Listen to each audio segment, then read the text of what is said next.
Hi guys, it's Raythe, and I am so excited to bring you something that I've had in the works for months. The first Cinders Ashes audiobook is now out on Amazon for book one. After a very long and uncertain time, it took them forever to post this thing. Now, I love audiobooks, and I am really particular about who I hire to do the voice acting. Yes, I said acting, because that's really what I look for. Not someone who can just read the words in an interesting way, but someone who can really infuse each sentence with emotion, not just the dialogue. I listen to dozens of auditions every time I start a new series. I want to choose the actor who truly fits the tone and setting of the books. And when I heard this voice actor, I knew he was the one. Here's a sample of what's in store. Well. If you want to read the rest of this romantic high fantasy, just go... And you said there wasn't enough life to make Tanglewood bloom. But I swear, I think this will be our best year yet. Yes, Finn said weakly. He would not tell anyone about reaching beyond the wall. His stepfather was clearly feeling the healthful, energizing effects of his magic, and was grinning as he surveyed the estate. Then he looked down at Finn, who was drooping forward. It was taking too much energy to lift his head up. You get to have the rest of the day off, Finn, his stepfather said. That's tradition, and don't say I don't treat you correctly. No, sir, Finn murmured, even as his heart quickened at the thought of this half-day for himself. Even though he was exhausted and wanted nothing more than to simply sleep for as long as possible, he couldn't waste this yearly moment of freedom. Perhaps he would take Sweetfire out for a ride, and make sure those wolves he heard weren't hurting anyone. But father, I need Finn to shine my shoes, Miles squawked. I'm to see Lady Gilbray today, and I won't be properly outfitted if you let him go faff off. And he is supposed to gather certain herbs for me for my experiments, father. Today is a perfect day for that. If he waits until tomorrow, then I will be delayed in my work. Christopher scowled. It's just half a day, boys, his stepfather said weakly. Perhaps the other servants could help you. Father, those are Finn's responsibilities. What precedent would we be setting if we made others do his chores? Miles asked, sniffing. It wouldn't help Finn, that's for certain. The other servants would resent it. Finn's jaw clenched. Could they not allow him one half-day off? But he wouldn't leave the other servants with his chores. Not that they would resent it. On the contrary, they would be happy to see him with some time off. But he would not burden them because their chores were already heavy enough. He was not surprised when his stepfather capitulated. Well, you have a point, Miles. Finn, you can take time for yourself after you do the rest of your chores. That's fair, isn't it? It was not fair. None of this was fair. But it did not matter, because he was a half-blood Fae, and he had no choice.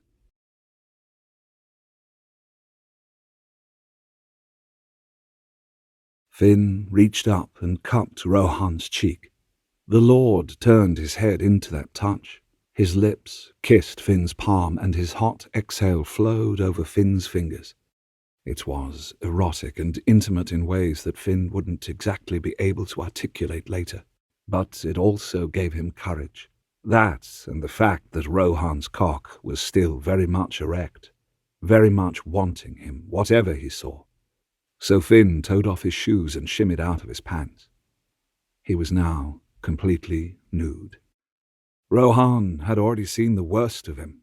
He thought his legs were long and shapely. His cock was pretty. Beautiful boy, Rohan murmured.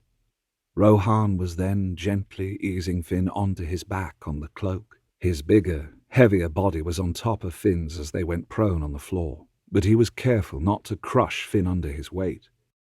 Finn's legs opened automatically, and he wrapped them around Rohan's taunt waist as if his legs were meant to be there. Rohan's hands feathered through Finn's hair, and he leaned in to leisurely kiss Finn. He taught Finn how to kiss. Tongues and teeth and lips. The kisses were teasing, Then deeper, and heat bloomed hotter between his legs and pressed up against Rohan's stomach, while Rohan's cock pulsed against his. Finn pushed up against Rohan, wanting more contact between them. Rohan rocked their bodies together, and the heat in Finn's groin flared from candle flame to roaring bonfire. He moaned into their continuing kiss. Finn tried to bite down on the sound, embarrassed by such a sign of his neediness. "Finn, do not deny me the sweet sound of your desire," Rohan murmured against his lips. I do not know what is right to do. I have never done this before," Finn confessed. Rohan froze in his rocking. Finn immediately regretted his words. Was that the wrong thing to say? Perhaps his inexperience was unattractive to the clearly worldly lord. But then Rohan was caressing Finn's face with the back of one hand. His blue eyes had softened even more. "You could do nothing wrong," Rohan assured him. "You honor me by letting me touch you like this, the first person to have done so." Finn knew he was blushing as he reached for Rohan's face and ran his fingers along the hard, masculine planes, feeling the rough rasp of whiskers. "I am glad it is you." But the beautiful sound of chimes died as if it had never been, and it was replaced by the howls of wolves. Not just one or two, or even the size of a pack, but dozens. The lupine woods was suddenly alive with yellow eyes, all gazing at them with an almost maddened rage. Rohan grabbed for his crossbow. It could fire 3 bolts in quick succession. He slotted in 3 of the silver bolts and aimed at the nearest set of eyes. "My king, we need to retreat," his captain of the guard, Leonid Blanchet, cried. "No, hold the line," Rohan commanded. "These creatures are maddened. If they make it past us, they will go down into the village. It will be a slaughter." "Then get into the center of our ranks, your majesty," Leonid begged. "You already know his answer." Uncle Hughes gave out a rough laugh. "It will be the same as it was to my suggestion to marry." "Draw your crossbows," Rohan commanded. He heard their horses shuffling nervously as the howls echoed all around them. The guard grabbed their crossbows and everyone stilled as they waited for the attack.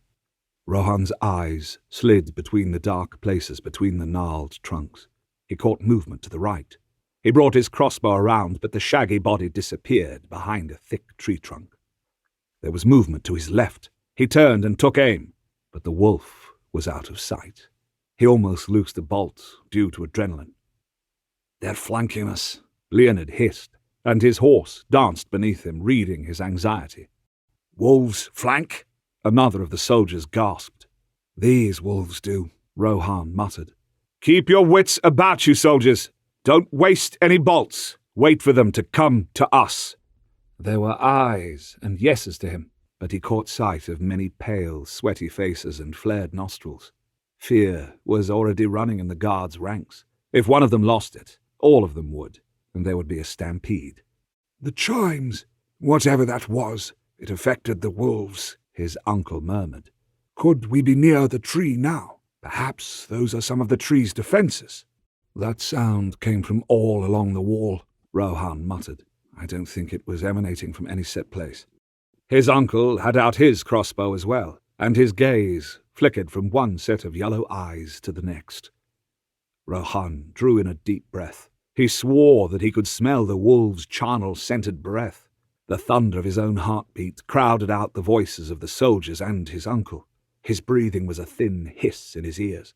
Time seemed to slow as he met the yellow gaze of a wolf dead ahead of him in the woods. He knew what was about to happen. "They're going to attack! Now!" Rohan roared, and dozens of wolves seemed to materialize out of the forest itself. The nearest one was a shaggy grey wolf with saliva dripping from its massive jaws. Rohan smoothly lifted the crossbow, drew in another breath to steady himself, and fired. The bolt went through the wolf's right eye and slid home into its brain. The wolf went down and blood poured from the wound. The wolf had not made a sound in death, but its packmates did. They let out thunderous howls of grief and rage.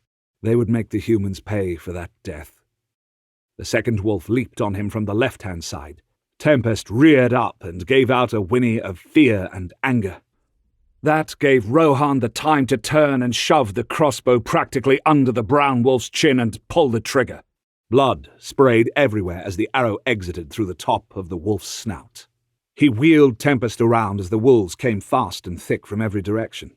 His third bolt missed a silvery grey wolf by inches, but his uncle's bolt hit the beast in the flank. It let out a howl and bounded away, leaving a trail of ruby-red drops on the grey forest floor. He nodded his head in thanks, but his uncle was already spinning towards the next attacker. There were shouts from his soldiers. He saw one of the younger soldiers, a man named Piet, get hit full-on in the chest by a wolf. Piet tumbled off his horse and the wolves were upon him. He could not see Piet through the moving furry bodies. There were shrill screams, then a gurgle, and then nothing. If you want the rest of this romantic high fantasy read to you, just go to the link in the description. Thanks.